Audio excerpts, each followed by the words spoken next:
नांदेड़ शहर की मारूफ शख्सियत एडवोकेट मोहम्मद कासिम वसीम बाबू सेठ को all India Muslim personal law board की निगरानी में चलने वाले दारुल ख़ज़ा नांदेड़ की ज़िला कमेटी का रुकन बनाया गया है। नांदेड़ के क़ाज़ी शहर मुफ्ती अय्यूब क़ासमी की तरफ से इदारे के कन्वीनर मुफ्ती विकायतुल्लाह क़ासमी ने मोहम्मद कासिम वसीम बाबू सेठ को दारुल ख़ज़ा की रुकनियत का मकतूब पेश किया है। मोहम्मद कासिम वसीम नांदेड़ की एक ऐसी शख्सियत है जो बैक वक्त कई इदारों और तंजीमों से वाबस्ता होकर समाजी खिदमत अंजाम दे रहे हैं। इनकी गैर मामूली खिदमत को देखते हुए हाल ही में उन्हें इंटरनेशनल ह्यूमन राइट्स कमीशन का महाराष्ट्र लीगल एडवाइजर भी बनाया गया था और अब उन्हें दारुल ख़ज़ा नांदेड़ की जिला कमेटी का रुकन नामजद किया गया है। नांदेड़ का दारुल ख़ज़ा महाराष्ट्र में अपना एक अलग मुकाम रखता है। यहाँ पर आने वाले सभी मामलात को मुफ्ती अय्यूब क़ासमी और उनकी पूरी टीम निहायत हुस्न खूबी के साथ हल करते आ रहे हैं। इस दौरान उन्हें कानूनी माहिरीन की भी ज़रूरत पड़ती है। यही वजह है कि दारुल ख़ज़ा की कमेटी ने एडवोकेट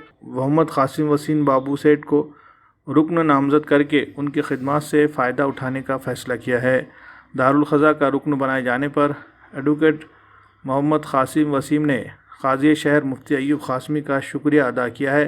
साथ ही इस बात का भी तयक़्क़ुन दिया है कि उनसे जो कुछ तवक्कुआत वाबस्ता की जा रही है उन पर वो पूरा उतरने के लिए हर मुमकिन कोशिश करेंगे।